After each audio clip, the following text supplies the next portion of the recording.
Anindira Prameswari menatap pantulan dirinya di cermin besar berbingkai emas di kamar tidurnya yang luas.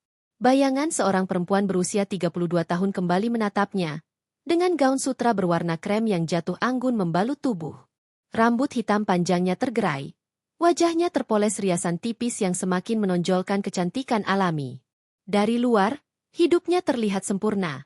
Seorang perempuan muda, cantik, dan sukses. Anin begitu ia disapa orang-orang terdekat, adalah pemilik sebuah perusahaan konsultan bisnis yang sedang naik daun. Perusahaannya, Prameswari Consultant, dalam 5 tahun terakhir menjadi langganan berbagai perusahaan besar yang ingin mengatur strategi keuangan mereka. Ia tidak hanya mewarisi kecerdasan dari ayahnya yang seorang ekonom, tetapi juga kerja keras yang membuat banyak orang menaruh hormat. Namun di balik kilau kemewahan, ada suara kecil di hatinya yang tak pernah benar-benar tenang. Malam itu, setelah acara makan malam bersama klien besar, ia duduk di tepi ranjang dan memandangi cincin berlian di jari manisnya. Cincin pemberian Raditya Wicaksana, suaminya, 5 tahun lalu. Radit tampak sempurna di mata orang banyak.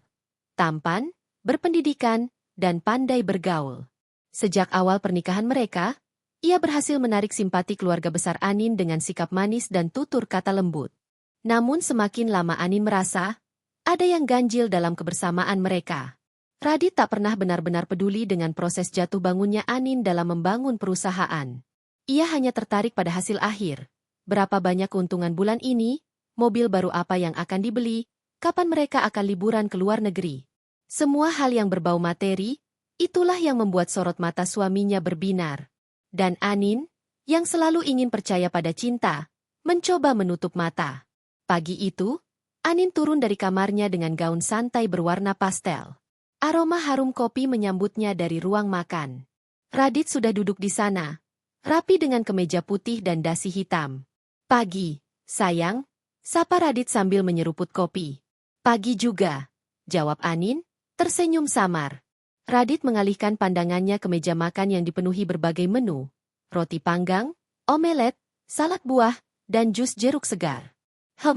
Lengkap sekali. Mama yang masak. Anin menoleh. Benar saja, Saraswati Ardelia ibu mertuanya muncul dari arah dapur dengan celemek bunga-bunga. Wanita berusia akhir 50-an itu tersenyum hangat, membawa panci sup bening. Anin cuma bantu sedikit. Mama yang urus semuanya, kata Bu Saras ramah. Anin membalas senyum itu. Mertuanya memang selalu tampil penuh perhatian. Sejak awal pernikahan, Bu Saras sering datang ke rumah mereka, memasakkan makanan, bahkan merapikan kamar.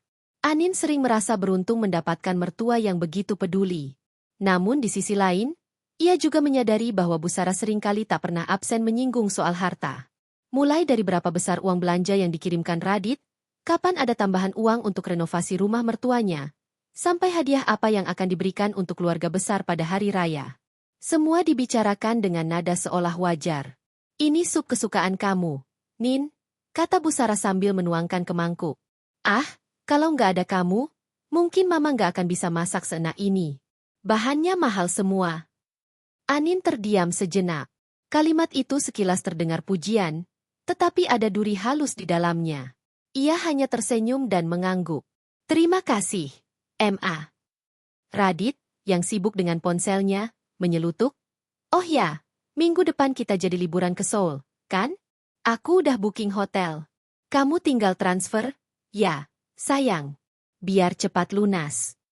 Anin menatap suaminya, mencoba membaca apakah ada rasa sungkan di wajahnya. Namun Radit mengucapkannya begitu saja, seolah itu kewajiban yang tak perlu diperdebatkan. Hari bergulir, Anin menghabiskan waktu di kantor. Di ruangannya yang luas dengan dinding kaca, ia memandang Jakarta dari lantai 20. Suara ketukan pintu membuyarkan lamunannya. Kak Anin. Suara lembut itu milik Kinanti Ayodhya, adiknya yang baru lulus kuliah. Kinan datang membawa map laporan. Wajahnya manis, sederhana, jauh berbeda dari aura elegan Anin. Kamu kenapa, Nan? Kok kelihatan murung? Tanya Kinan, meletakkan map di meja. Anin tersenyum hambar. Nggak apa-apa. Mungkin capek. Kinan mendekat, duduk di kursi depan meja. Aku lihat, Kak, Mas Radit itu terlalu santai. Semua urusan biaya, semua dari kamu. Mama Radit juga sering banget nyuruh kakak beliin ini itu. Aku takut, Kak. Jangan-jangan mereka cuma baik karena uang kakak. Anin tertegun. Kata-kata itu persis dengan suara kecil yang selama ini ia sembunyikan. Kamu terlalu curiga, Nan, katanya pelan, berusaha menepis. Namun Kinan menatapnya serius. Aku cuma nggak mau kakak terluka. Anin menghela napas panjang. Ia tak ingin membiarkan rasa curiga itu tumbuh. Tapi dalam hati, ia tahu adiknya tak sepenuhnya salah. Malam itu, Anin duduk di balkon rumahnya, memandangi langit penuh bintang. Radit belum pulang, katanya ada urusan dengan teman. Bu Saras pulang lebih awal setelah membawakan makanan dari rumahnya. Sepi. Hanya ada suara jangkrik di kejauhan. Anin meraih buku catatan kecilnya. Tangannya bergetar ketika menulis sebuah kalimat. Bagaimana jika semua ini hanya karena harta? Ia menutup buku itu cepat-cepat, seolah takut ada yang membacanya. Namun pertanyaan itu terus bergema di kepalanya. Ia tak ingin menjadi perempuan naif yang menutup mata. Mungkin, ia harus menguji mereka. Beberapa hari kemudian, Anin duduk di ruang rapat bersama sahabat lamanya, Dewangga Maheswara. Dewa adalah pria yang dulu sempat menjadi teman satu kelompok di kampus. Kini ia juga menjadi salah satu konsultan keuangan yang dipercaya Anin. Aku serius, Dewa, kata Anin sambil menatap sahabatnya. Aku mau berpura-pura bangkrut. Aku ingin tahu, apakah Radit dan Mama Saras benar-benar peduli sama aku, atau cuma peduli sama uangku? Dewa terkejut, menatapnya lama. Anin, itu keputusan besar. Kamu yakin sanggup? Anin mengangguk mantap, meski matanya berkaca-kaca. Lebih baik aku terluka karena kebenaran, daripada terus hidup dalam kebohongan. Malam itu, ia pulang dengan hati berat. Dari kejauhan, ia melihat Radit tertawa lepas di teras bersama Bu Saras, sambil memegang gelas anggur. Wajah keduanya begitu bahagia, seolah hidup mereka tanpa beban. Anin berdiri sejenak, memandanginya dengan tatapan kosong. Dalam hatinya, ia berbisik, sebentar lagi, semua akan terungkap. Langit Jakarta sore itu berwarna kelabu. Awan menggantung berat seakan membawa beban rahasia yang enggan diungkapkan. Dari balik jendela ruang kerjanya, Anindira Prameswari menatap keluar dengan pikiran yang tak kalah mendung. Tumpukan berkas di meja sudah ia selesaikan sejak siang, tapi hatinya tetap terasa sesak. Telepon di meja berdering, menampilkan nama yang begitu ia kenal, Raditya. Dengan cepat Anin mengangkatnya.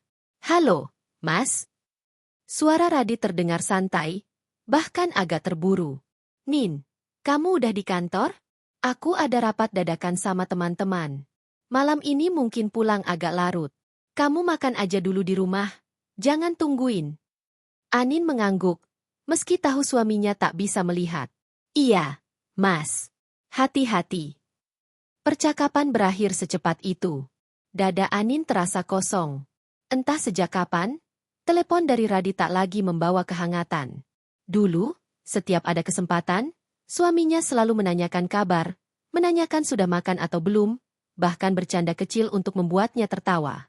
Kini, setiap panggilan hanya berisi alasan-alasan singkat yang terasa jauh. Anin menunduk, menatap cincin berlian di jarinya. Ia mencoba meyakinkan diri bahwa semua baik-baik saja. Bahwa Radit hanya sibuk. Bahwa hubungan mereka masih sama seperti awal pernikahan dulu. Tapi di sudut hatinya, ada kerikil kecil yang terus mengganggu. Malam itu, rumah terasa sunyi. Anin duduk sendirian di meja makan besar yang biasanya penuh dengan gelak tawa. Hidangan yang disiapkan Bu Saras sore tadi masih utuh.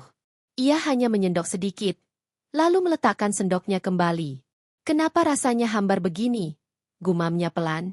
Ia menatap kursi kosong di hadapannya, tempat Radit biasanya duduk. Hanya ada suara detik jam dinding yang menemani. Ketika jam sudah menunjuk pukul 10 malam, barulah terdengar suara mobil masuk ke garasi. Tak lama, Radit muncul dengan wajah lelah. Ia tak menatap Anin, hanya meletakkan jas di sofa dan membuka dasinya. Kamu belum tidur? Tanyanya singkat. Aku nungguin kamu. Makan malamnya masih ada, kata Anin dengan suara lembut. Radit menggeleng. Aku udah makan di luar. Sama teman-teman. Hati Anin tercekat, Tapi ia berusaha tersenyum. Oh, ya sudah. Aku simpan makanannya. Radit tak menjawab, langsung masuk ke kamar mandi. Anin berdiri di ruang makan dengan tangan gemetar. Rasa kesepian itu semakin menebal, seperti kabut yang menyelimuti seluruh rumah. Keesokan harinya, Anin memutuskan untuk menemui mertuanya. Rumah Bu Saras terletak di kawasan perumahan tua yang masih asri. Pohon mangga besar tumbuh di halaman, memberi kesan hangat. Anin, sayang, masuk, masuk. Sambut Bu Saras dengan ramah, seperti biasa. Wajahnya berseri-seri. Anin tersenyum, mencoba menepis rasa canggung. Apa kabar, Ma? Baik sekali, apalagi kalau kamu datang. Duduk dulu. Mau teh atau jus? Teh aja, Ma. Bu Saras bergegas ke dapur. Anin memperhatikan ruang tamu sederhana itu, penuh dengan bingkai foto keluarga. Salah satunya adalah foto pernikahannya dengan Radit 5 tahun lalu. Dalam foto itu, senyum Radit terlihat begitu tulus. Tatapannya seolah hanya tertuju pada Anin. Tapi kini, apa masih sama? Ini tehnya, sayang, kata Bu Saras, meletakkan cangkir di hadapan Anin. Jadi gimana? Bisnis kamu makin maju, ya? Katanya kemarin ada proyek besar. Pertanyaan itu membuat Anin tercekat sejenak. Ia ingin menjawab dengan bangga, tapi entah kenapa hatinya terasa berat. Iya, Ma. Lumayan. Tapi, ada beberapa masalah juga. Masalah apa? Jangan sampai rugi. Loh, kamu kan jadi tumpuan keluarga. Radit itu pekerjaannya belum tetap. Jadi kamu harus pintar-pintar jaga keuangan. Mama nggak mau kalian susah, kata Bu Saras cepat. Nada suaranya penuh tekanan. Anin hanya mengangguk. Lagi-lagi, bukan tentang dirinya, bukan tentang kebahagiaannya, tapi tentang uang. Tentang bagaimana ia harus tetap kuat demi menjaga kestabilan hidup orang lain. Mama percaya kamu bisa. Kok? Kamu perempuan pintar. Jangan sampai gagal, ya, sayang. Kalau sampai jatuh, ya habislah kita semua. Tambah Bu Saras sambil menyeruput tehnya. Kalimat itu menusuk jantung Anin. Kita semua? Jadi, semua kebaikan selama ini hanya karena ia adalah penyokong utama? Anin meneguk tehnya cepat-cepat, menahan air mata. Ia tersenyum palsu, lalu pamit pulang dengan alasan ada rapat mendadak. Sore menjelang malam, Anin duduk bersama adiknya, Kinanti, di sebuah kafe kecil langganan mereka. Kinan memesan coklat panas, sementara Anin hanya menatap kosong cangkir cappuccino-nya. Kamu kelihatan capek banget, Bak, ucap Kinan pelan. Aku lihat matamu, kayak orang yang lagi banyak pikiran. Anin tersenyum samar. Aku baik-baik aja. Kamu bohong, potong Kinan tegas. Aku adikmu. Aku bisa lihat. Mas Radit, masih sama seperti dulu nggak? Pertanyaan itu membuat Anin menunduk. Entahlah, Nan. Kadang aku merasa dia berubah. Dia makin sering keluar, makin jarang ngobrol sama aku. Kalaupun bicara, isinya cuma soal uang, soal rencana liburan, soal mobil baru. Kinan menggenggam tangan kakaknya. Aku tahu kamu sayang sama dia. Tapi coba pikir, apa dia sayang sama kamu, atau sama hartamu? Anin terdiam, menatap adiknya. Kata-kata itu seperti membuka gembok di hatinya. Ia selalu menolak untuk melihat kenyataan. Tapi sekarang kebenaran itu mulai menyelinap masuk. Bak, kalau suatu hari nanti kamu nggak punya apa-apa, kamu yakin mereka masih akan ada di sisimu?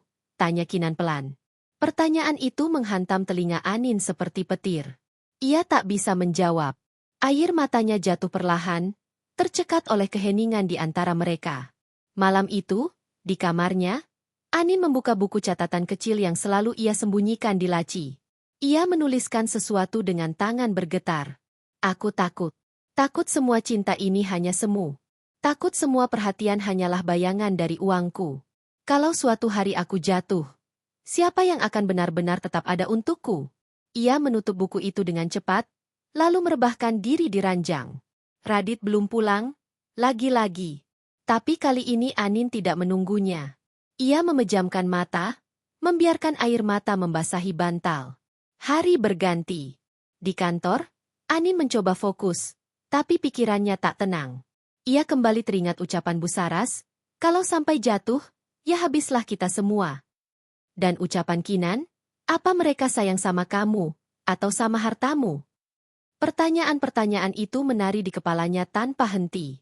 Sampai akhirnya, sebuah ide berbahaya muncul. Mungkin, sudah waktunya ia mencari tahu. Sore itu, Anin menelpon Dewangga, sahabat lamanya. Mereka bertemu di sebuah restoran tenang, jauh dari hiruk-pikuk kota.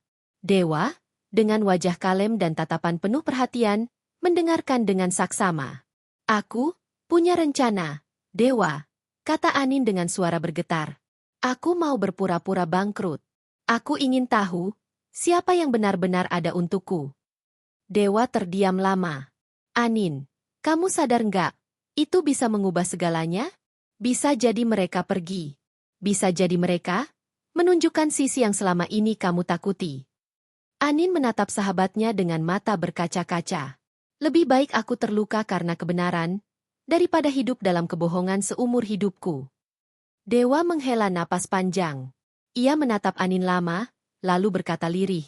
Kalau itu pilihanmu, aku akan ada di sampingmu. Apapun yang terjadi. Kata-kata itu membuat Anin tersenyum tipis, meski hatinya penuh ketakutan.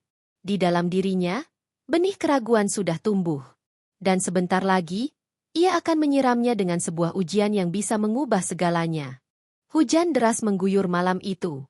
Air menetes deras di kaca jendela kamar, membuat bayangan lampu jalan terlihat kabur. Anindira duduk di meja riasnya, menatap wajahnya yang letih.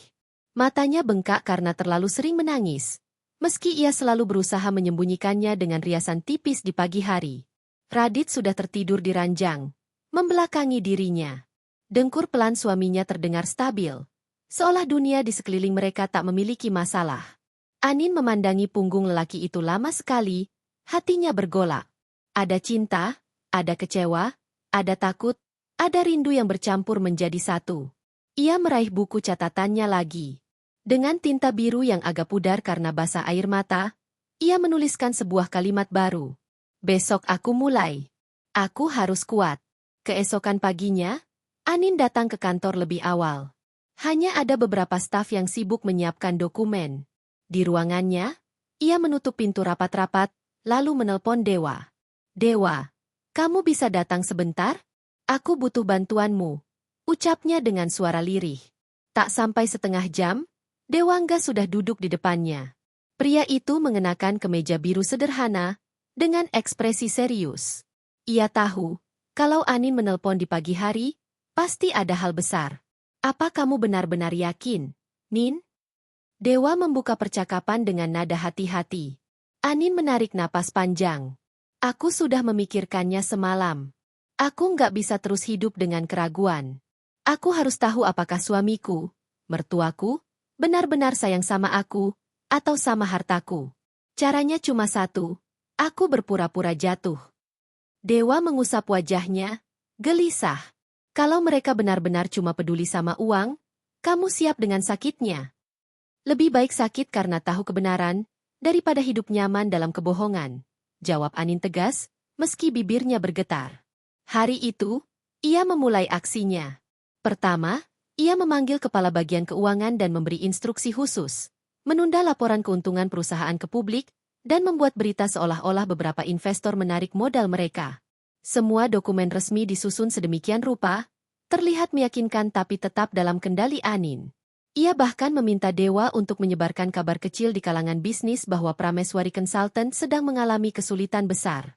Berita itu cepat menyebar, seperti api yang menjilat kertas kering. Saat makan siang, ponselnya bergetar. Nama Radit muncul. Nin, aku dengar kabar nggak enak. Katanya perusahaanmu ada masalah? Itu benar. Suara Radit terdengar tegang. Anin menelan ludah. Iya, Mas. Beberapa investor menarik diri. Mungkin keadaan keuangan agak sulit beberapa bulan ke depan. Hening sejenak. Lalu Radit berkata dengan nada dingin. Ya ampun, Nin, kamu tuh gimana sih? Gampang banget kebobolan kayak gitu. Katanya pintar urus bisnis. Ucapan itu menusuk seperti belati. Anin ingin berteriak bahwa semuanya bohong, bahwa perusahaannya baik-baik saja. Tapi ia menahan diri. Aku akan coba cari jalan keluar, Mas. Ya, seharusnya begitu. Jangan bikin malu aku juga, Nin. Nanti orang-orang pikir aku nggak becus cari istri. Telepon terputus. Anin menatap layar ponselnya, matanya panas. Baru mulai, dan begini rasanya batinnya getir. Beberapa hari kemudian, Anin pulang lebih awal. Di rumah, ia menemukan Bu Saras duduk di ruang tamu sambil menonton televisi. Wanita itu menoleh, tersenyum tipis. Anin, kamu baru pulang? Gimana kabarnya? Aku dengar-dengar perusahaanmu lagi goyang, ya? Nada bicaranya terdengar seolah prihatin, tapi matanya menyiratkan sesuatu yang lain. Anin duduk di sofa, berusaha tetap tenang. Iya, Ma. Ada sedikit masalah. Ya ampun, kok bisa sih? Kamu kan perempuan pintar. Tapi ya, mungkin kamu terlalu sibuk mikirin gaya hidup, ya? Jangan-jangan uangnya sering kepakai buat belanja. Anin tersentak. Enggak, Ma. Aku selalu pisahin keuangan pribadi sama perusahaan. Bu Saras menghela napas panjang, menepuk pahanya. Ya sudahlah. Yang penting kamu hati-hati. Tapi, kalau kamu benar-benar jatuh, jangan sampai nyeret Radit, ya. Dia itu masih muda. Masih bisa cari perempuan lain yang lebih stabil. Kalimat itu menusuk lebih dalam daripada yang ia duga. Anin memaksa tersenyum, meski dadanya terasa sesak. Malam itu, ketika Radit pulang, ia langsung duduk di meja makan tanpa banyak bicara. Anin mencoba menghidangkan makan malam, tapi Radit hanya mengambil sedikit. Kamu tahu, Nin, teman-teman mulai ngomongin aku. Mereka bilang aku suami istri yang gagal, karena istrinya nggak bisa jaga perusahaan. Kamu ngerti kan, gimana malunya aku? Anin terdiam, menatap piringnya. Radit melanjutkan dengan nada tajam, aku selalu dukung kamu. Tapi kalau akhirnya kayak gini, ya aku kecewa. Kamu harus tanggung jawab. Hati Anin bergetar hebat. Ia ingin berkata bahwa semua ini hanya ujian, hanya sandiwara. Tapi ia menutup mulutnya rapat-rapat. Hari-hari berikutnya, semakin terasa berat. Radit makin sering pulang larut, jarang berbicara. Bu Saras, yang dulu selalu datang membawa makanan, kini hanya datang untuk menanyakan satu hal, uang. Jadi, kamu masih bisa kasih mama tambahan buat renovasi rumah, kan? Tanya Bu Saras suatu siang. Anin menggeleng lemah. Maaf, Ma. Untuk sementara aku harus hemat. Perusahaan sedang sulit. Wajah Bu Saras berubah. Senyum hangatnya hilang, berganti raut kecewa.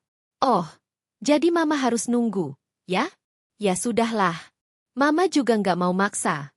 Tapi kasihan Radit, kalau hidupnya ikut susah. Setiap kata terasa seperti jarum menusuk hati Anin.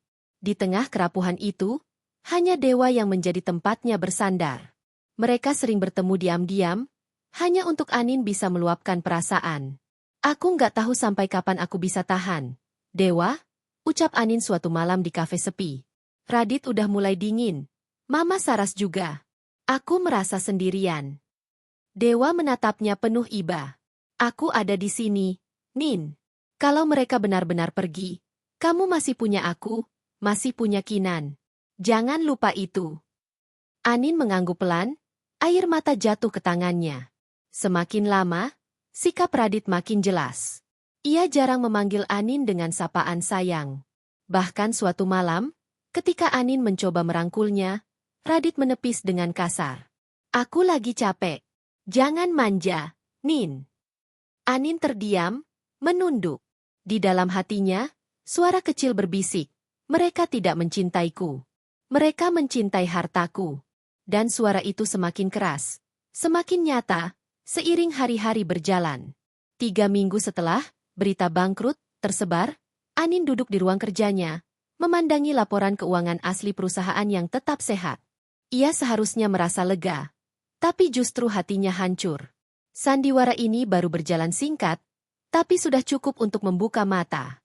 Radit yang dulu manis, kini berubah jadi asing. Bu Saras yang dulu penuh perhatian, kini dingin dan penuh hitungan. Anin menutup berkas itu, matanya tajam. Ia tahu, perjalanan ini belum berakhir. Justru baru saja dimulai.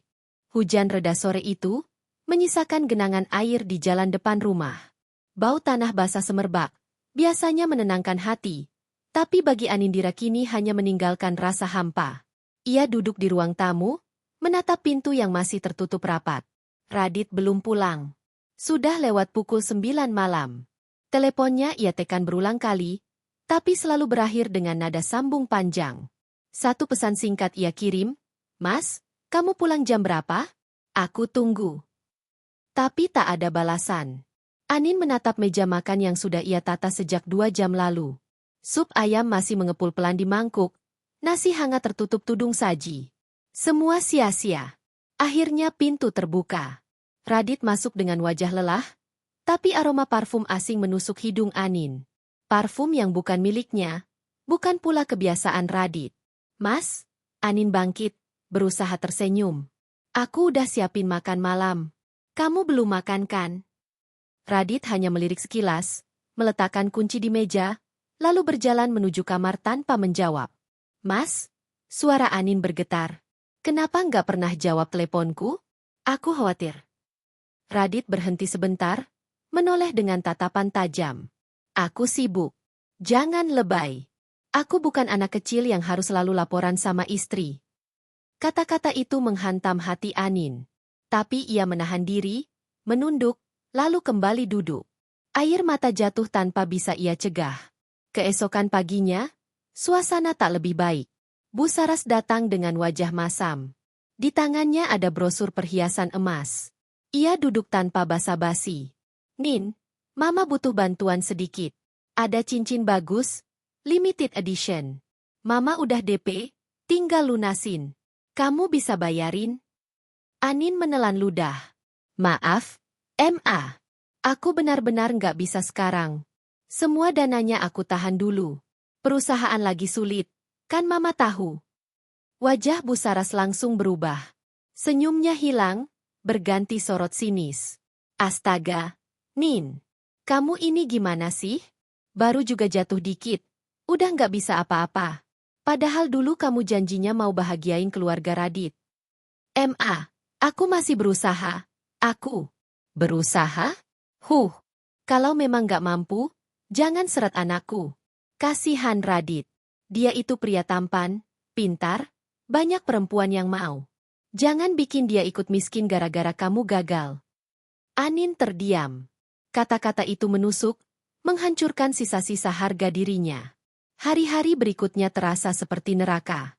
Gosip tentang kebangkrutan Anindira semakin meluas. Di arisan keluarga besar, ia datang dengan niat menjaga hubungan, tapi sambutan yang ia terima justru penuh cibiran. "Oh, ini Anin ya? Yang dulu selalu pamer tas branded itu? Katanya sekarang udah nggak bisa belanja lagi ya?" Salah satu sepupu Radit berbisik cukup keras, membuat orang lain tertawa kecil. Aduh, kasihan. Dulu kalau datang ke acara, bajunya selalu paling mewah. Sekarang kelihatannya sederhana sekali. Ya, hidupkan roda, ada atas ada bawah. Anin tersenyum kaku, menahan tangis yang mendesak. Ia hanya bisa menunduk, menyembunyikan wajahnya. Radit, yang duduk di sampingnya, sama sekali tidak membela. Ia hanya pura-pura tidak mendengar, sibuk dengan ponselnya. Di rumah, luka itu semakin dalam. Radit mulai sering pulang larut, bahkan terkadang tidak pulang sama sekali. Saat ditanya, ia selalu menjawab singkat, "Ada urusan bisnis." Namun Anin tahu, itu hanya alasan. Bau parfum asing, bekas lipstik samar di kerah kemejanya, semua memberi tanda yang menyakitkan. Suatu malam, Anin memberanikan diri bertanya, "Mas, kamu masih cinta sama aku?" Radit terdiam, lalu menghela napas panjang. "Nin, aku lelah. Kamu nggak bisa urus perusahaan, hidup kita jadi berantakan. Aku nggak tahu sampai kapan aku bisa tahan. Jadi, kalau aku miskin, kamu nggak mau sama aku lagi?" Suara Anin pecah. Radit menatapnya datar. "Cinta itu butuh kenyamanan. Kalau kamu nggak bisa kasih, apa gunanya?" Hancur.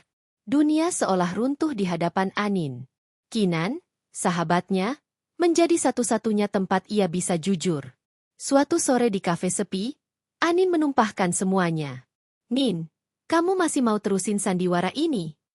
Kinan menggenggam tangannya. Aku takut kamu benar-benar hancur sebelum kebenaran terungkap. Air mata Anin mengalir deras. Aku juga takut, Kin. Tapi aku harus tahu sampai sejauh mana. Kalau mereka pergi, berarti mereka memang gak pernah tulus. Dewa, yang duduk tak jauh dari mereka, hanya bisa menatap dengan sorot mata prihatin. Ia ingin sekali mengatakan bahwa Anin tak perlu membuktikan apapun. Tapi ia tahu, hanya waktu yang bisa membuka mata sahabatnya. Hari berganti minggu. Sandiwara Anin semakin mengungkap wajah asli orang-orang terdekatnya. Suatu malam, ketika ia pulang dari kantor, ia mendapati rumah gelap. Tak ada Radit, tak ada Busaras. Hanya kesunyian. Di meja makan, ia menemukan selembar kertas. Tulisan tangan Radit. Nin, aku butuh waktu sendiri. Jangan hubungi aku dulu. Kertas itu jatuh dari tangannya. Lututnya lemas. Ia terduduk di lantai. Untuk pertama kalinya sejak awal rencananya, Anin merasa benar-benar sendirian. Tidak ada suami, tidak ada mertua, hanya dirinya sendiri. Tangisnya pecah, memenuhi ruang kosong rumah itu.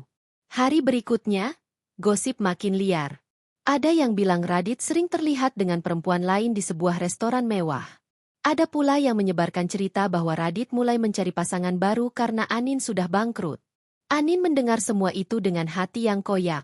Ia berusaha menenangkan diri, mengatakan bahwa semua ini hanya ujian. Tapi semakin lama, semakin ia merasa terpuruk. Kenapa harus aku yang diuji? Kenapa aku yang harus sakit? Gumamnya di depan cermin, menatap wajah pucatnya. Namun meski luka itu dalam, ada sesuatu yang mulai tumbuh dalam dirinya. Sebuah kesadaran bahwa ia lebih kuat daripada yang ia kira. Bahwa selama ini, ia menggantungkan kebahagiaannya pada orang-orang yang mungkin tak pernah benar-benar peduli. Di balik tangis, ia mulai menemukan api kecil, tekad untuk bertahan. Kalau mereka benar-benar pergi, aku masih punya diriku sendiri, bisiknya pada bayangan di cermin. Api kecil itu belum cukup untuk menghangatkan luka, tapi sudah cukup untuk membuatnya berdiri. Malam itu, ia menutup buku catatannya dengan tangan gemetar. Di halaman terakhir ia menulis, "Hinaan ini mungkin membuatku jatuh. Tapi dari sini, aku akan bangkit. Bukan untuk mereka. Untuk diriku sendiri." Dan entah bagaimana, kalimat itu memberinya kekuatan baru. Hujan deras mengguyur kota malam itu, menampar jendela kamar dengan suara yang nyaring. Anindira duduk di tepi ranjang, menatap layar ponsel yang gelap. Sudah berjam-jam ia menunggu, berharap Radit pulang, berharap pintu kamar terbuka dengan suara langkah kaki yang dulu menenteramkan hatinya. Tapi yang datang hanya kesunyian dan bunyi rintik hujan. Di meja kerja samping ranjang, tergeletak kertas-kertas tagihan, laporan perusahaan, dan catatan kecil yang ia tulis sendiri. Bertahan. Jangan menyerah. Kata-kata itu seperti doa, tapi juga cambuk. Ketukan pelan di pintu membuatnya terlonjak. Hatinya berdebar, berharap itu Radit. Ia buru-buru membuka pintu, tapi yang berdiri di ambang hanya sosok yang sama sekali tak ia harapkan. "Sore, Nin." Suara Busaras terdengar datar. Anin tersenyum kaku. "Mama, malam-malam begini ke sini? Hujan juga deras." "Ya, soalnya ada yang mau Mama omongin. Penting." Busaras melangkah masuk tanpa menunggu persetujuan. Tangannya menggenggam payung basah. Matanya tajam penuh penilaian. Anin menutup pintu, mencoba tenang. "Mau minum teh dulu? Ma, aku bikinin." "Tidak usah. Mama cuma sebentar." Ia duduk di kursi ruang tamu, meletakkan tas kecil di meja. "Nin, Mama mau tanya. Kamu ini mau sampai kapan menahan-nahan uang? Radit butuh modal untuk rencana barunya. Tapi kamu selalu bilang tidak ada." Anin menghela napas. "Ma, aku benar-benar nggak bisa sekarang. Semua dana aku tahan dulu.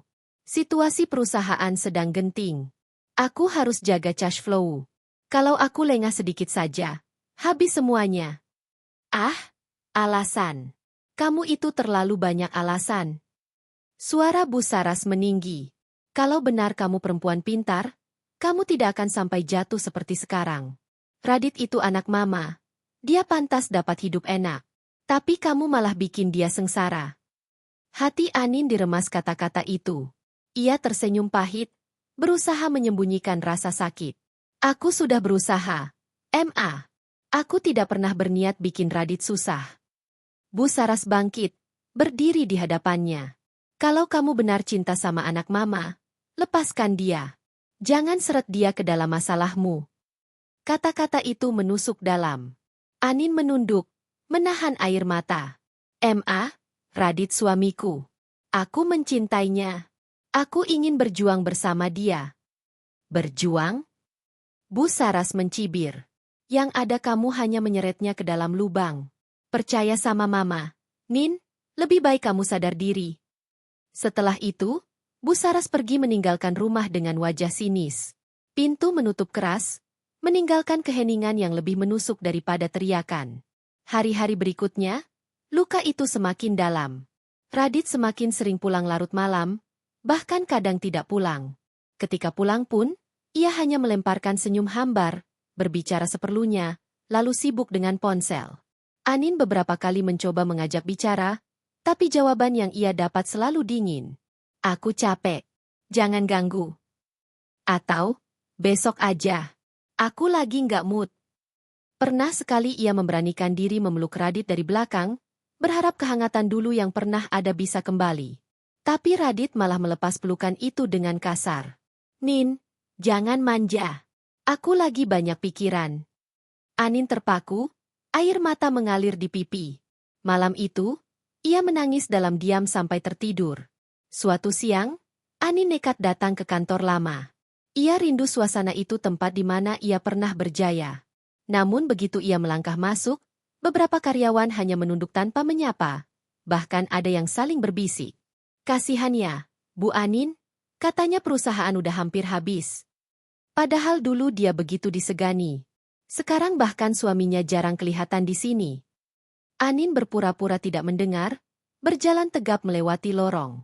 Tapi setiap kata menusuk dadanya, membuat langkahnya berat.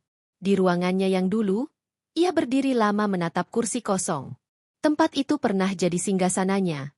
Tempat ia membuat keputusan-keputusan besar. Kini, hanya debu tipis yang menutupi meja, seolah mengejek kejatuhannya. Aku masih ada di sini, bisiknya pada diri sendiri. Aku belum kalah. Malamnya, ia bertemu Kinan di kafe sederhana. Adiknya itu menatapnya prihatin. Mbak, wajahmu pucat banget. Kamu kelihatan capek. Jangan terus-terusan begini, nanti sakit. Anin tersenyum hambar. Aku harus kuat. Kin. Aku harus tahu sampai sejauh mana mereka bisa bertahan. Kalau mereka benar-benar mencintaiku, mereka tidak akan pergi. Kinan menggenggam tangannya. Tapi Mbak, bagaimana kalau mereka benar-benar pergi? Bagaimana kalau Mas Radit dan Mama Saras tidak pernah tulus? Air mata Anin menetes. Maka aku akan tahu, Kin. Aku akan tahu siapa sebenarnya yang ada di sisiku. Kinan memeluknya erat. Aku selalu ada untukmu, Mbak. Jangan pernah merasa sendirian. Namun kenyataan semakin pahit. Suatu malam, Radit pulang dalam keadaan mabuk. Matanya merah, bajunya kusut. Anin menyambut dengan cemas. Mas, kamu kenapa? Kamu minum. Jangan ikut campur. Radit mendorong tangannya. Kalau aku begini, itu karena kamu. Kamu yang bikin aku stres. Hidupku berantakan gara-gara kamu nggak bisa jaga perusahaan. Anin terpaku, seakan petir menyambar. Mas, aku sudah berusaha. Aku tidak pernah ingin ini terjadi. Berusaha? Hah, kamu cuma bisa ngomong. Kamu perempuan gagal. Nin, teriak Radit. Kata-kata itu memecahkan hatinya. Malam itu, Anin hanya bisa menangis di sudut kamar, mendengar suara Radit mendengkur di sofa, mabuk tanpa peduli pada luka di hati istrinya. Hari berganti minggu. Anin semakin jarang tersenyum. Matanya sayu, tubuhnya lemas. Ia mulai kehilangan semangat untuk makan, untuk bicara, bahkan untuk menangis. Namun di tengah kepedihan, ada sebuah tekad kecil yang tumbuh. Ia sadar, sandiwaranya sudah cukup jauh. Ia sudah melihat wajah asli suaminya, juga mertuanya. Ia tahu, Cinta yang ia terima hanyalah bayangan dari hartanya. Malam itu, ia duduk di depan meja kerja, menulis dengan tangan gemetar. Aku tidak akan selamanya menjadi boneka mereka. Aku masih punya diriku sendiri. Aku masih punya harga diriku. Dan saat waktunya tiba, mereka akan melihat siapa aku sebenarnya. Ia menutup buku itu dengan napas panjang. Untuk pertama kalinya dalam beberapa minggu, ia merasa ada api kecil yang menyala di dalam dadanya. Api itu belum cukup besar untuk menghangatkan luka, tapi sudah cukup untuk membuatnya berdiri. Di luar jendela, hujan berhenti. Bulan muncul dari balik awan, cahayanya jatuh lembut ke wajah Anin. Ia menatapnya lama, lalu berbisik pada dirinya sendiri. Aku akan bangkit. Bukan untuk mereka. Untuk diriku sendiri. Dan malam itu, dalam sunyi yang menyesakan, Anindira Prameswari perlahan menemukan kekuatan baru untuk menghadapi hari-hari berikutnya. Malam itu rumah terasa lebih sunyi dari biasanya. Lampu-lampu redup di ruang tamu membuat bayangan perabotan tampak panjang dan menyeramkan. Anindira duduk di kursi, menggenggam cangkir teh yang sudah dingin. Matanya bengkak setelah berjam-jam menangis. Radit belum juga pulang. Setelah hari-hari penuh pertengkaran, ia merasa lelah. Tubuhnya rapuh, tapi hatinya lebih rapuh lagi. Ia merindukan pelukan seorang ibu sosok yang bisa menenangkannya, mendengarkan curhatannya tanpa menghakimi. Dan meskipun perasaannya sudah sering terluka, ia tetap berharap Bu Saras mau mendengarkan. Ponselnya ia raih, jari gemetar menekan nama Mama Saras. Setelah beberapa kali nada sambung, suara itu akhirnya terdengar. Halo, Nin? Ada apa? Kok malam-malam nelpon? Anin menelan ludah, suaranya bergetar. Ma, aku bisa ke rumah Mama sekarang? Aku butuh bicara. Di ujung sana terdengar helaan napas berat. Ya sudah, kalau memang penting, datang saja. Tapi jangan lama-lama. Mama besok ada acara. Terima kasih, Ma. Dengan langkah lemah, Anin berangkat ke rumah mertua. Hujan rintik masih turun, membasahi jaket tipis yang ia kenakan. Sepanjang jalan, ia berusaha menenangkan hati, meyakinkan diri bahwa ini akan berbeda. Mama Saras pasti akan mengerti, pasti akan memeluknya dan berkata semua akan baik-baik saja. Ketika sampai, rumah Bu Saras terang benderang. Anin mengetuk pelan, lalu masuk setelah pintu dibuka pembantu. Bu Saras duduk di ruang tamu, mengenakan daster mewah dan perhiasan berkilau di tangannya. Nin, sini, duduk. Anin duduk dengan hati-hati, mencoba tersenyum meski wajahnya kusam. Ma, aku minta maaf kalau belakangan aku banyak salah. Aku tahu Mama kecewa sama aku, sama keadaanku. Tapi, aku benar-benar berusaha. Aku nggak pernah bermaksud bikin Radit susah. Aku cuma butuh Mama ada di sisiku. Aku merasa sendirian, Ma. Bu Saras mengangkat alis. Sendirian? Kamu masih punya Radit. Itu kalau dia mau sama kamu. Mama? Air mata Anin jatuh. Kenapa Mama bicara begitu? Radit suamiku. Aku mencintainya. Aku mau berjuang bersamanya, bukan meninggalkannya. Berjuang? Kamu ini bodoh atau pura-pura nggak tahu? Nada suara Bu Saras naik. Radit makin lama makin sengsara. Dia pria muda, tampan, banyak perempuan yang bisa kasih dia kenyamanan. Tapi kamu malah nyeret dia ke lubang. Kalau kamu benar cinta, kamu lepaskan dia. Itu baru pengorbanan. Anin menatapnya tak percaya. Jadi, Mama lebih pilih Radit tinggalkan aku daripada dia ikut miskin bersamamu? Ya, jelas. Mama nggak rela anak Mama hidup sengsara karena kamu nggak becus. Kamu pikir Mama dulu baik sama kamu karena apa? Karena kamu kaya. Karena kamu bisa bikin hidup Radit terjamin. Sekarang kamu nggak bisa kasih apa-apa? Buat apa Mama bertahan pura-pura manis? Kata-kata itu menusuk seperti belati. Anin terdiam, dadanya sesak. Tangisnya pecah di hadapan Bu Saras. Ma, aku benar-benar nggak sangka Mama sekejam ini. Aku kira Mama sayang padaku. Aku kira, aku bagian dari keluarga ini. Sayang? Bu Saras tertawa sinis. Jangan mimpi, Nin. Kamu cuma orang luar. Selama kamu bisa kasih uang, Ya Mama terima. Sekarang, kamu cuma beban. Anin merasa tubuhnya lemas. Ia ingin berdiri, tapi lututnya gemetar. Air matanya jatuh tanpa henti. Kalau begitu, semua kebaikan Mama selama ini cuma karena uangku. Sekarang kamu baru sadar? Telat, Nin. Terlambat. Anin akhirnya bangkit, meski langkahnya terhuyung. Baik, Ma. Terima kasih sudah jujur. Setidaknya aku tahu sekarang, siapa yang benar-benar peduli padaku. Tanpa menunggu jawaban, ia berlari keluar rumah, membiarkan hujan mengguyur tubuhnya. Jalanan malam itu sepi. Hujan deras membuat pandangannya kabur. Tapi Anin tidak peduli. Ia berjalan tanpa tujuan, hanya ingin menjauh dari rumah yang barusan merobek hatinya. Air matanya bercampur dengan air hujan. Di bawah lampu jalan yang redup, ia terlihat rapuh, seperti boneka yang kehilangan arah.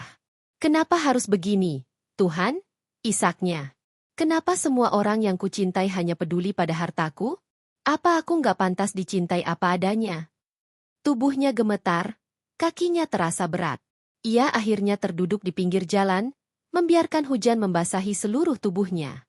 Beberapa saat kemudian, suara mesin mobil mendekat.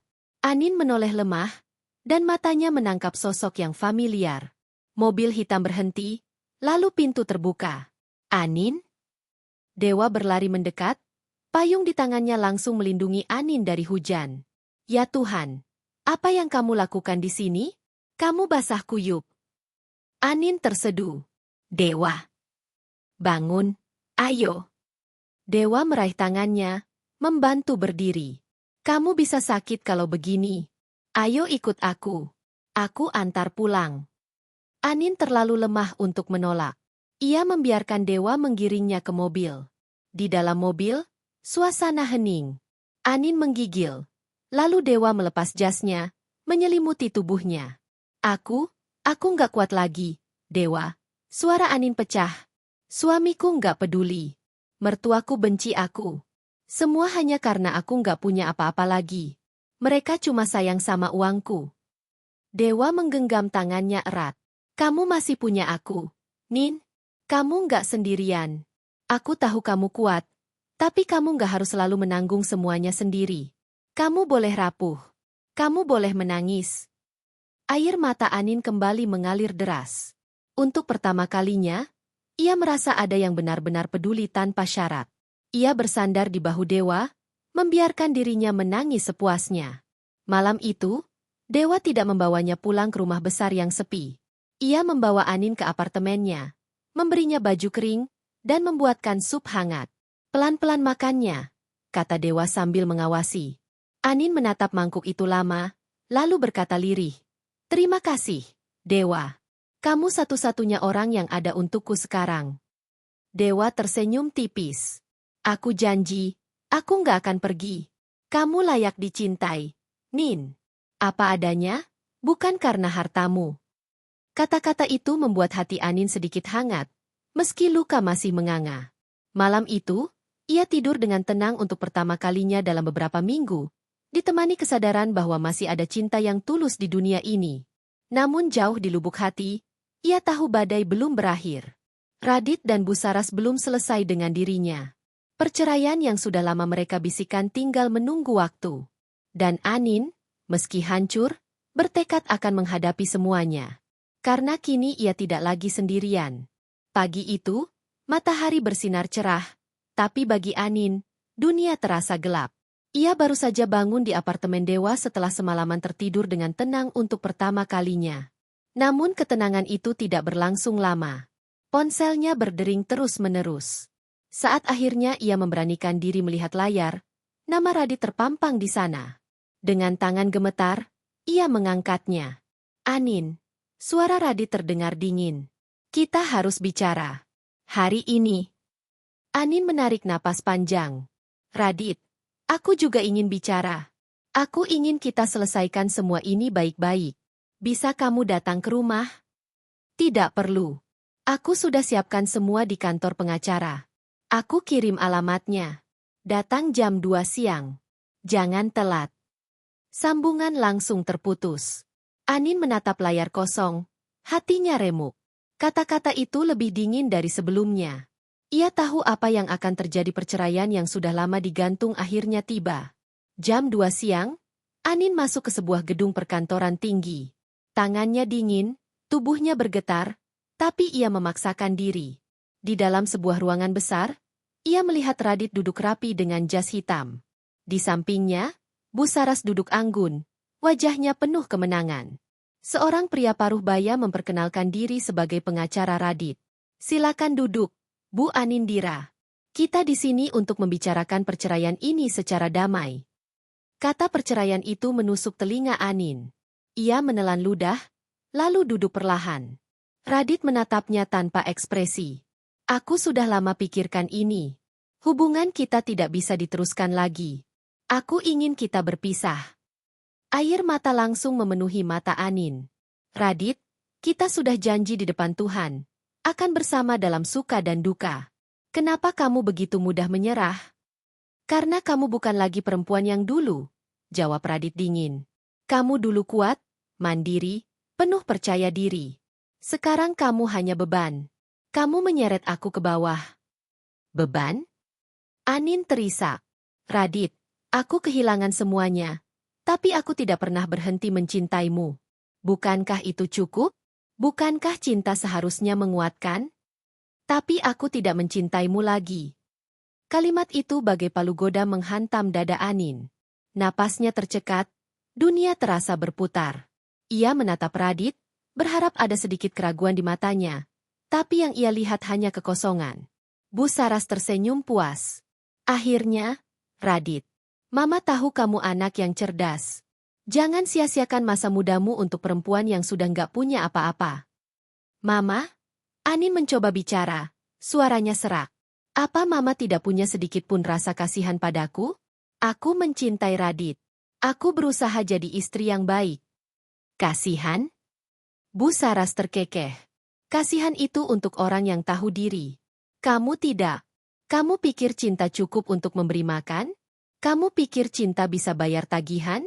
Kamu hidup di mimpi, Nin. Dan Mama nggak akan biarkan anak Mama ikut terperosok. Air mata mengalir deras di pipi Anin. Ia ingin marah, ingin membela diri, tapi suaranya tertahan. Pengacara itu melanjutkan, baik, sesuai kesepakatan, harta bersama akan dibagi sesuai aturan hukum. Tapi karena Anda, Bu Anindira, tidak lagi memiliki kontribusi finansial, maka tidak ada hak tambahan yang bisa Anda tuntut. Anin terdiam. Ia tidak peduli soal harta. Yang ia pedulikan hanyalah pernikahannya. Radit, tolong, jangan lakukan ini. Aku mohon. Radit menggeleng tanpa ragu.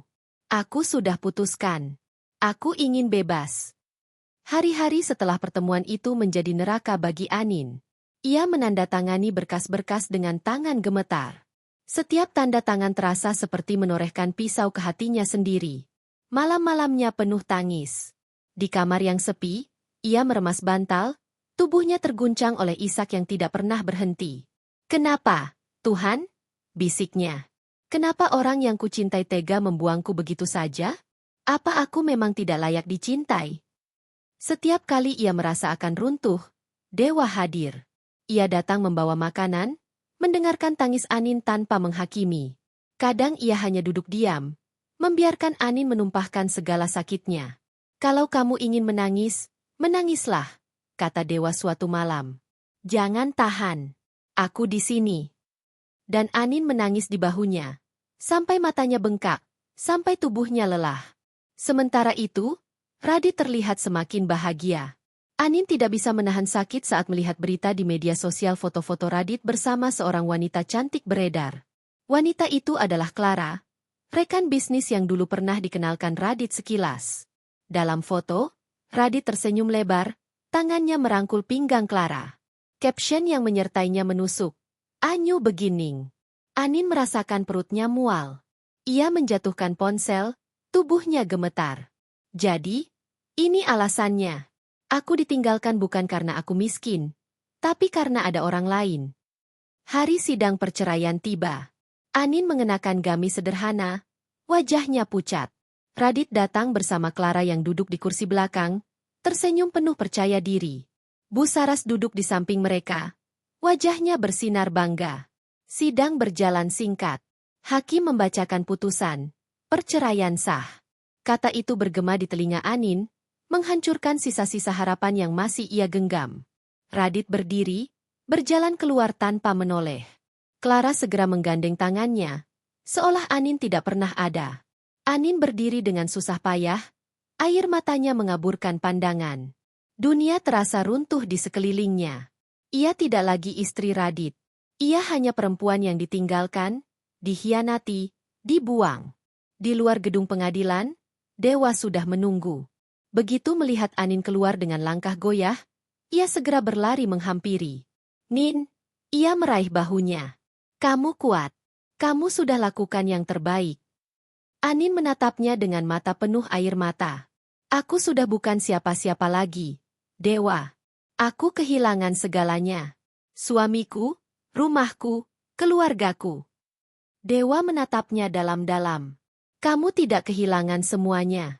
Kamu masih punya dirimu sendiri. Dan, kamu masih punya aku. Anin terisak lagi, tapi kali ini ada sedikit kehangatan di hatinya. Kehangatan yang membuatnya sadar bahwa mungkin, meski hidupnya hancur, ia masih bisa bangkit. Malam itu, Anin berdiri di balkon apartemen Dewa, menatap langit yang penuh bintang. Angin malam mengusap wajahnya, membawa sedikit ketenangan. Mulai hari ini, bisiknya, aku bukan lagi Anindira yang sama. Aku akan belajar berdiri tanpa bergantung pada siapapun. Aku akan buktikan, aku bukan perempuan lemah seperti yang mereka kira. Dewa muncul dari belakang, membawa 2 cangkir teh hangat. Untuk malam yang baru, katanya sambil menyerahkan 1 cangkir. Anin tersenyum samar, menerima cangkir itu. Untuk malam yang baru. Dan untuk pertama kalinya setelah lama terpuruk, ia merasa ada secercah harapan. Namun di dalam hatinya, luka itu masih ada. Perceraian ini bukan akhir dari penderitaan, melainkan awal dari perjalanan baru, perjalanan yang penuh tantangan, air mata, dan mungkin, cinta yang tak pernah ia duga sebelumnya. Hari-hari setelah sidang perceraian menjadi ruang kosong yang panjang bagi Anin. Ia bangun setiap pagi dengan mata bengkak, tubuh lelah, dan hati yang compang-camping. Apartemen Dewa yang ia tumpangi untuk sementara terasa seperti benteng perlindungan, tetapi juga pengingat bahwa ia bukan lagi seorang istri, bukan lagi seorang menantu, bukan lagi seseorang yang berarti di mata keluarga yang dulu ia bangun dengan sepenuh hati. Setiap kali membuka media sosial, hatinya tertusuk lagi. Foto Radit dengan Clara semakin bertebaran. Mereka tersenyum bahagia, liburan ke Bali, makan malam mewah, bahkan mengunjungi tempat yang dulu pernah Anin datangi bersama Radit. Semua itu bagai duri yang menusuk tanpa henti. Suatu sore, Anin menutup laptopnya dengan kasar. Aku tidak bisa begini terus, gumamnya dengan suara serak. Aku harus bangkit. Dewa yang sedang duduk di sofa memperhatikannya. Kamu ingin mulai sesuatu? Tanyanya pelan. Anin menatapnya dengan mata yang masih merah. Aku tidak mau terus jadi orang yang dikasihani, Dewa. Aku harus bisa hidup tanpa mereka. Tanpa Radit. Tanpa Bu Saras. Tanpa siapapun. Aku ingin berdiri di kakiku sendiri. Dewa mengangguk, bibirnya melengkung tipis. Itu baru Anindira yang aku kenal. Kamu mau mulai dari mana? Anin menarik napas panjang. Aku masih punya keterampilan, masih punya jaringan. Mungkin tidak sebesar dulu, tapi aku bisa mulai kecil. Aku akan buka konsultan keuangan online. Dari nol, Dewa. Dari nol. Beberapa minggu kemudian, apartemen Dewa berubah menjadi ruang kerja kecil. Meja penuh dengan laptop, kertas, dan catatan. Anin bekerja siang dan malam, menyusun proposal, menghubungi klien lama, membangun reputasi barunya. Namun, jalan tidak mudah. Banyak klien yang menolak, tidak percaya lagi pada Anin yang kabarnya bangkrut. Ada juga yang terang-terangan meragukannya. Maaf, Bu Anindira, kata seorang calon klien melalui panggilan video. Kami butuh orang yang punya rekam jejak stabil. Bukankah perusahaan Anda sudah jatuh? Anin menahan air mata, memaksa tersenyum. Ya. Saya pernah jatuh. Tapi justru dari situ saya belajar bagaimana bertahan. Saya tidak menjanjikan kesempurnaan, saya menjanjikan pengalaman nyata menghadapi krisis. Meski sering ditolak, ada juga segelintir orang yang memberi kesempatan. Perlahan, satu demi satu klien kecil mulai percaya. Anin mengerjakan semuanya dengan sepenuh hati. Ia kembali merasakan semangat yang dulu pernah membuatnya besar. Namun, ujian tidak berhenti datang. Suatu malam, saat Anin baru selesai rapat daring, ponselnya berdering. Nomor Bu Saras. Dengan ragu, ia mengangkat. "Nin," suara Bu Saras terdengar ketus. "Mama dengar kamu sekarang sibuk buka usaha kecil-kecilan? Konsultan? Hahaha, lucu sekali. Dari bos perusahaan besar, jadi tukang jasa online. Memalukan." Anin terdiam, jantungnya berdegup kencang. "Kamu pikir kamu bisa bangkit tanpa Radit?" lanjut Bu Saras. "Kamu tidak ada artinya. Semua orang tahu kamu jatuh. Dan sekarang Radit bahagia dengan Clara. Mereka cocok, sama-sama dari dunia bisnis. Bukan seperti kamu, perempuan gagal." Anin menggenggam ponsel erat-erat.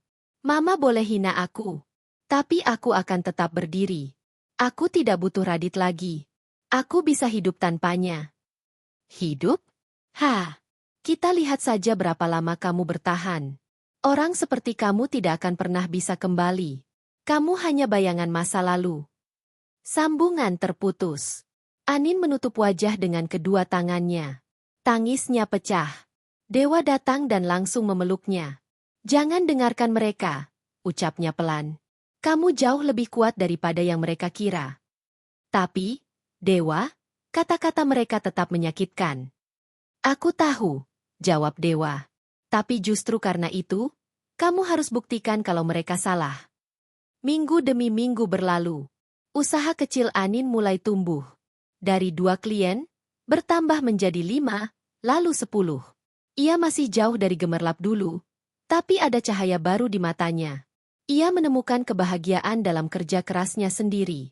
Suatu pagi, ia mendapat email dari sebuah perusahaan menengah yang ingin menggunakan jasanya. Anin melompat kecil di ruang tamu. "Dewa, aku dapat klien baru lagi." Dewa tersenyum lebar, ikut bertepuk tangan. "Aku bangga sama kamu, Nin. Kamu lakukan ini semua sendiri." Anin menatapnya, matanya berbinar.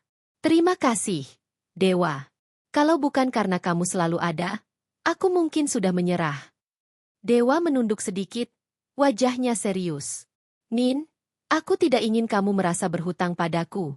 Aku ada di sini karena aku mau, bukan karena kasihan. Karena aku peduli sama kamu. Sangat peduli." Tatapan mereka bertemu. Anin merasakan sesuatu bergetar di dadanya. Ada rasa hangat yang berbeda. Sesuatu yang perlahan menggantikan luka lama. Namun ia cepat-cepat menunduk, takut membiarkan dirinya terbawa perasaan.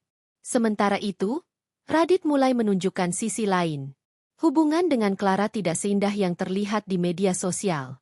Clara sering menuntut lebih, membandingkan Radit dengan pria lain. Radit mulai merasakan tekanan yang tak pernah ia bayangkan sebelumnya. Suatu malam, Radit menelepon Anin dalam keadaan mabuk. "Nin, aku salah. Aku butuh kamu. Clara, dia tidak seperti kamu. Dia tidak mengerti aku. Tolong, Nin, kita mulai lagi." Anin terdiam lama, lalu menjawab dengan suara tenang. "Kamu terlambat, Radit. Aku sudah tidak sama lagi." Telepon langsung ia tutup. Untuk pertama kalinya, ia tidak menangis setelah berbicara dengan Radit. Ia merasa lega, seolah sebuah beban besar terangkat. Hari demi hari, Anin semakin kokoh. Meski Bu Saras masih sering mencoba merendahkannya, ia tidak lagi terpengaruh. Ia fokus bekerja, membangun reputasi baru, dan perlahan mengumpulkan kekuatan yang dulu sempat ia sembunyikan. Suatu malam, saat mereka berdua duduk di balkon, Dewa berkata pelan, "Nin, aku tahu kamu masih sembuh dari luka. Tapi aku ingin kamu tahu, aku ada di sini, bukan hanya sebagai teman. Aku ingin jadi orang yang menemanimu, tidak peduli susah atau senang. Aku ingin jadi rumahmu." Anin menatap Dewa dengan mata berkaca-kaca. Ia tidak menjawab dengan kata-kata. Ia hanya tersenyum samar, lalu menunduk, merasakan air mata hangat jatuh di pipinya. Untuk pertama kalinya sejak lama, air mata itu bukan karena sakit melainkan karena harapan. Namun, ia tahu perjalanan belum selesai. Di kejauhan, Radit dan Busaras masih menyusun langkah-langkah baru, masih yakin bisa menjatuhkan Anin. Mereka belum tahu bahwa Anin tidak lagi perempuan yang mudah dihancurkan. Ia sedang menyiapkan kejutan besar kebenaran bahwa ia tidak pernah benar-benar bangkrut. Dan hari itu akan segera tiba. Hari itu, langit mendung seakan ikut meresapi suasana hati Anin. Ia berdiri di depan cermin, menatap bayangan dirinya. Bukan lagi perempuan rapuh dengan mata bengkak dan wajah kusut. Hari ini ia berdiri tegak dengan gamis elegan berwarna navy, sederhana tapi berwibawa. Rambutnya disanggul rapi. Wajahnya dipulas tipis cukup untuk menegaskan bahwa ia bukan orang yang kalah. Dewa muncul dari balik pintu, mengenakan setelan abu-abu. "Kamu siap?" tanyanya lembut. Anin menoleh, tersenyum tipis. "Lebih siap daripada sebelumnya. Kalau kamu gemetar, ingat satu hal. Kamu tidak lagi berjuang untuk mereka yang meninggalkanmu. Kamu berjuang untuk dirimu sendiri." Anin mengangguk. Kata-kata dewa menancap kuat di hatinya. Hari ini adalah sidang terakhir mengenai pembagian harta bersama. Ia sudah menunggu momen ini. Momen ketika dunia, terutama Radit dan Busaras, melihat siapa dirinya sebenarnya. Gedung pengadilan penuh sesak. Radit masuk dengan percaya diri, jas hitamnya licin, dasi merahnya mencolok. Di sampingnya Clara, tampil glamor dengan gaun krem yang mahal. Senyumnya penuh kesombongan. Seakan sidang ini hanya formalitas untuk menyingkirkan masa lalu Radit. Busaras menyusul, duduk anggun dengan kebaya coklat muda. Ia menatap ke sekeliling ruangan dengan pandangan tinggi. Ketika Anin masuk, ruangan mendadak hening. Banyak mata terbelalak melihat perubahan drastis dirinya. Tidak lagi lusuh, tidak lagi pasrah. Ia berjalan pelan, namun penuh wibawa. Dewa mengikuti di belakangnya, memberikan aura perlindungan. Radit menyipitkan mata, nyaris tidak percaya. "Anin?" gumamnya lirih. Clara menoleh sinis. Dia memang masih bisa berdandan rupanya.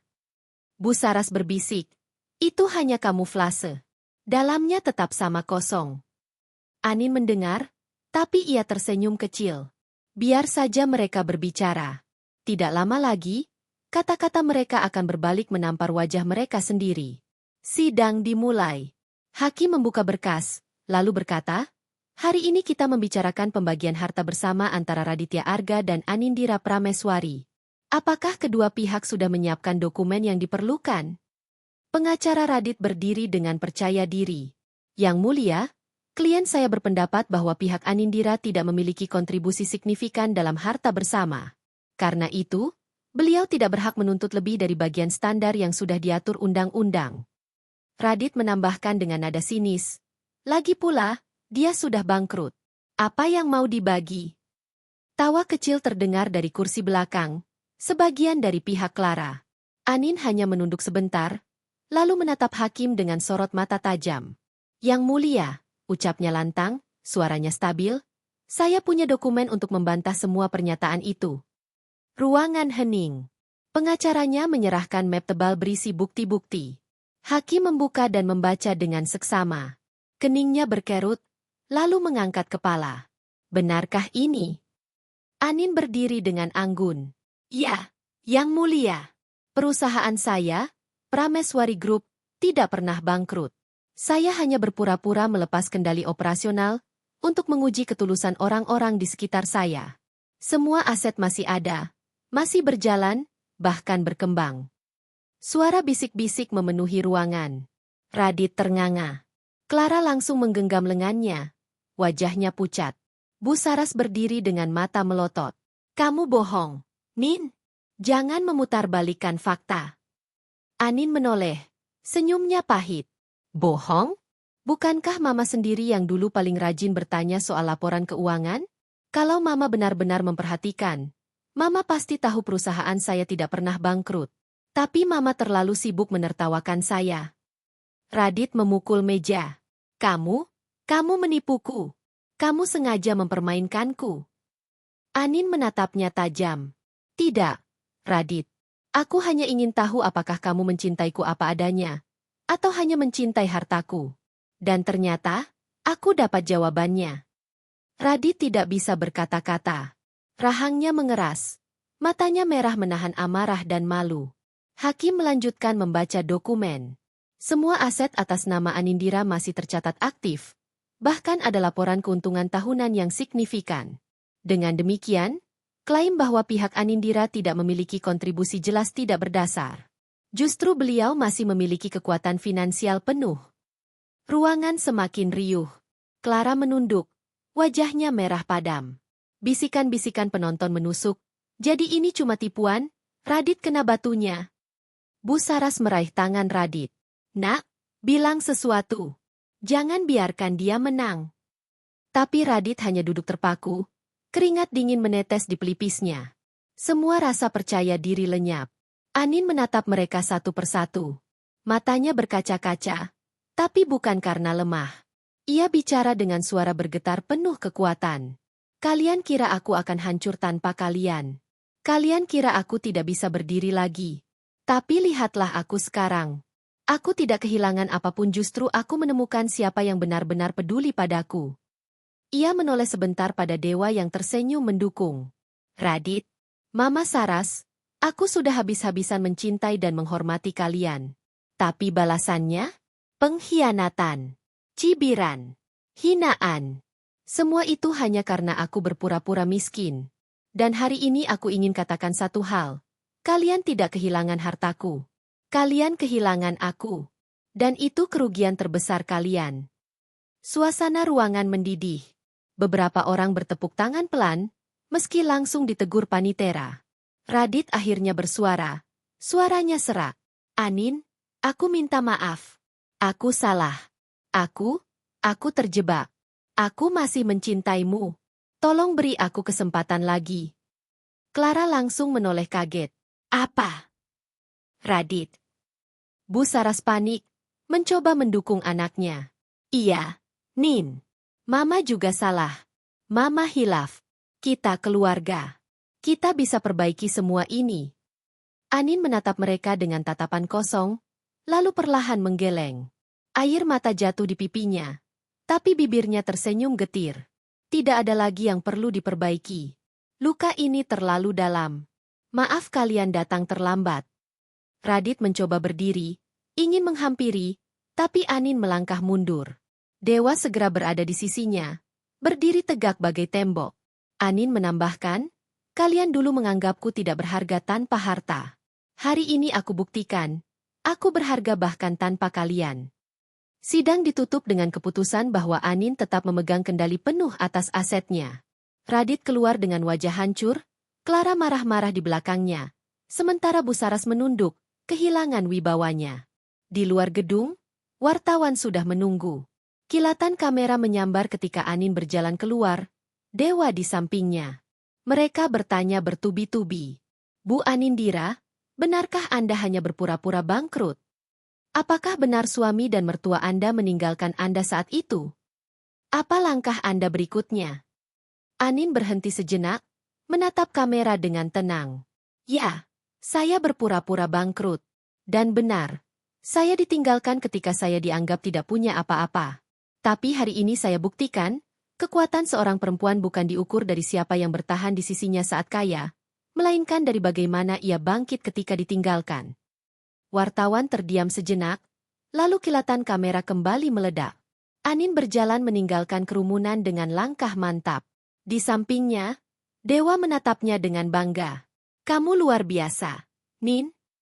Anin tersenyum samar, matanya menatap langit yang mulai cerah setelah mendung. Aku bukan lagi Anin yang lama, dewa. Aku sudah lahir kembali. Dan untuk pertama kalinya, ia merasa benar-benar bebas. Ruang sidang pagi itu dipenuhi bisik-bisik. Berbagai wajah hadir, sebagian hanya ingin menyaksikan drama rumah tangga seorang pengusaha wanita yang konon katanya sudah jatuh miskin. Anindira melangkah masuk dengan tenang, mengenakan kebaya sederhana berwarna biru tua. Rambutnya disanggul rapi, wajahnya terlihat datar, namun sorot matanya menyimpan sesuatu yang sulit dibaca. Raditya sudah duduk di kursi penggugat bersama ibunya, Saras. Senyum tipis tersungging di bibirnya, seakan-akan kemenangan sudah di genggaman. Saras bahkan sempat melirik Anin dari ujung kepala sampai ujung kaki, lalu terkekeh kecil. Kasihan sekali. Dulu sok angkuh karena kaya. Sekarang bahkan bajunya saja sederhana. Cocoklah diceraikan, bisiknya kepada Radit, cukup keras hingga terdengar oleh pengunjung yang duduk di belakang mereka. Anin mendengar, tapi tidak sedikit pun wajahnya berubah. Ia hanya berjalan ke kursi tergugat, duduk dengan anggun, dan menatap lurus ke arah hakim yang sebentar lagi memasuki ruangan. Sidang dimulai dengan pembacaan berkas-berkas. Raditya berdiri, menyampaikan alasannya mengajukan perceraian. Kata-katanya lugas, penuh keyakinan. Yang mulia, saya sudah tidak sanggup melanjutkan rumah tangga ini. Istri saya, Anindira, gagal mempertahankan perusahaannya. Ia ceroboh, tidak becus, dan akibatnya kehidupan kami terpuruk. Saya tidak bisa hidup dengan seseorang yang hanya membawa kesengsaraan. Saya ingin berpisah. Beberapa orang di ruang sidang mengangguk-angguk, sebagian berbisik-bisik, sebagian lain menatap Anin dengan rasa iba. Hakim lalu menoleh kepada Anin. Tergugat, apakah Anda ingin memberikan tanggapan? Anin berdiri perlahan. Gerakannya tenang, wajahnya tetap tanpa ekspresi. Ia menundukkan kepala sebentar, lalu menatap hakim dengan tatapan yang dalam. Yang mulia, saya hanya ingin berkata satu hal. Saya tidak menolak perceraian ini. Jika suami saya merasa tidak bisa hidup bersama saya tidak akan memaksa. Namun, sebelum semuanya diputuskan, ada sesuatu yang perlu saya jelaskan di sini. Bukan demi membela diri, tetapi demi kebenaran. Ruangan mulai riuh, beberapa orang maju mundur mencoba mendengar lebih jelas. Saras mendengus keras, seolah sudah tahu apa yang akan dikatakan menantunya. Apalagi yang mau kau katakan, Anin? Semua orang tahu kau gagal. Kau sudah jatuh miskin. Radit berhak mencari hidup yang lebih baik. Jangan buang waktu kami, seru Saras lantang. Hakim mengetuk palu. Mohon tenang. Biarkan tergugat bicara. Anin tersenyum tipis, lalu membuka map coklat yang ia bawa. Dari dalamnya, ia mengeluarkan beberapa dokumen tebal. Yang mulia, selama beberapa bulan terakhir saya memang menyatakan kepada suami dan ibu mertua saya bahwa perusahaan saya bangkrut. Saya sengaja menyebarkan kabar itu. Namun sesungguhnya, itu hanyalah sebuah ujian. Perusahaan saya tidak pernah benar-benar bangkrut. Yang saya lakukan hanyalah menahan aliran dana, seolah-olah semuanya jatuh. Tujuan saya sederhana, saya ingin tahu siapa yang benar-benar mencintai saya apa adanya, dan siapa yang hanya menempel karena harta saya. Ruangan langsung heboh. Orang-orang berbisik keras. Beberapa bahkan ternganga tidak percaya. Radit spontan berdiri. Apa maksudmu, Anin? Kamu bilang perusahaanmu hancur. Kamu bilang kita jatuh miskin. Anin menoleh, menatap suaminya yang wajahnya memerah karena terkejut. Aku tidak pernah jatuh miskin, Radit. Semua aset, tanah, properti, dan saham perusahaan masih utuh. Nilai kekayaanku justru meningkat dalam 6 bulan terakhir. Dan semua ini, ia meletakkan dokumen tebal itu di meja hakim, bukti legal yang bisa dicek kapan saja. Hakim menerima berkas itu dengan alis terangkat, mulai membolak-balik isinya. Ekspresinya menunjukkan bahwa apa yang Anin katakan bukan sekadar omong kosong. Saras ternganga. Tubuhnya kaku, wajahnya pucat. Jadi kamu menipu kami? Anin tersenyum getir. Bukan menipu. Aku hanya menguji. Karena selama ini, terlalu sering aku bertanya dalam hati, apakah kalian benar-benar menyayangiku, atau hanya menyayangi hartaku? Radit terduduk lemas. Kepalanya tertunduk, tangannya gemetar. Suara bisik-bisik pengunjung semakin riuh. Jadi suaminya menceraikan karena uangnya? Waduh, ibunya juga ikut-ikutan. Malu banget. Pantas Anin kelihatan tenang. Dia sudah tahu sejak awal. Radit tiba-tiba bangkit lagi, berjalan cepat ke arah Anin. Anin, aku salah. Aku minta maaf. Aku tidak tahu semua ini hanya ujian. Aku masih mencintaimu. Tolong jangan teruskan perceraian ini. Kita bisa memulai lagi. Suara Radit bergetar, penuh penyesalan. Namun Anin hanya menatapnya dengan tatapan yang tidak lagi sama. Radit, Aku memberimu kesempatan untuk membuktikan cinta. Kesempatan itu datang saat aku berpura-pura tidak punya apa-apa. Tapi yang kau tunjukkan padaku hanyalah cemoohan, hinaan, dan ketidakpedulian. Kau bahkan lebih memilih meninggalkanku daripada bertahan. Bagaimana aku bisa percaya lagi pada cinta yang seperti itu? Radit terdiam, wajahnya semakin hancur. Saras mencoba ikut membela. Anin, dengarkan ibu. Ibu hanya takut. Ibu hilaf. Nak, ibu pikir kamu benar-benar jatuh miskin, dan ibu takut ikut susah. Tapi sekarang setelah tahu kamu masih kaya, ibu janji akan berubah. Jangan tinggalkan kami. Anin menoleh pada wanita itu. Ada air mata yang hampir jatuh dari matanya, tapi ia menahannya. Bu Saras, dulu ibu memanggilku anak. Ibu merangkulku, seakan aku benar-benar bagian dari keluarga ini. Tapi semua itu hanya berlaku ketika aku bergelimang harta. Begitu aku berpura-pura jatuh, ibu yang pertama kali menghinaku. Itu bukan hilaf. Itu jati diri yang sesungguhnya. Saras tercekat. Suaranya patah-patah. Anin, jangan bilang begitu. Ibu menyesal. Ibu sungguh menyesal. Anin menggeleng pelan. Ia lalu berdiri, membenarkan kebayanya, dan menatap hakim. Yang mulia, saya tidak ingin memperpanjang drama ini. Saya setuju dengan gugatan cerai. Biarkan ikatan ini berakhir di sini. Karena yang mereka cintai bukan saya, tapi harta saya. Dan harta, bisa mereka cari sendiri. Hakim mengangguk, lalu mengetuk palu. Dengan ini, sidang memutuskan perceraian antara Raditya dan Anindira Prameswari dikabulkan. Perkara selesai. Ketukan palu itu menggema, seolah menjadi gong penutup dari semua sandiwara. Anin menunduk hormat, lalu berbalik. Saat melangkah keluar dari ruang sidang, langkahnya ringan, meski air mata akhirnya jatuh juga di pipinya. Namun air mata itu bukan lagi tangis kesedihan, melainkan lega karena ia akhirnya terbebas dari belenggu cinta palsu. Di luar ruang sidang, Kinan sudah menunggunya, bersama dewa sahabat yang sejak awal selalu ada di sisinya. Begitu melihat Anin keluar, Kinan langsung memeluknya erat. Kamu hebat, Mbak. Kamu sudah melawan dengan cara paling elegan, bisik Kinan. Dewa menatap Anin dengan mata yang berkaca-kaca. Kamu pantas mendapatkan yang lebih baik, Nin. Yang benar-benar tulus. Anin tersenyum, meski suaranya bergetar. Aku hanya ingin tenang sekarang. Tidak perlu harta untuk membuatku bahagia. Yang aku butuhkan hanya orang-orang yang benar-benar ada, saat aku susah maupun senang. Radit dan Saras keluar beberapa saat kemudian. Wajah mereka hancur, penuh penyesalan. Mereka mencoba mendekat, tapi Dewa segera berdiri menghadang, memberi isyarat agar menjauh. Anin hanya menatap sebentar, lalu berbisik pelan, nyaris seperti doa, kalian tidak kehilangan hartaku. Kalian kehilangan aku. Dan itu, kerugian terbesar yang takkan bisa kalian beli kembali. Setelah itu, ia melangkah pergi, meninggalkan gedung pengadilan dengan kepala tegak. Matahari siang menyambutnya, seolah memberi cahaya baru bagi langkah barunya. Radit jatuh terduduk di tangga, wajahnya basah oleh air mata. Saras menangis terseduh-seduh, namun tak seorang pun menoleh untuk menghiburnya. Anindira, wanita yang pernah mereka anggap tak berarti tanpa harta, kini berjalan menuju masa depan dengan keyakinan yang baru. Ia tidak lagi terbebani oleh cinta palsu.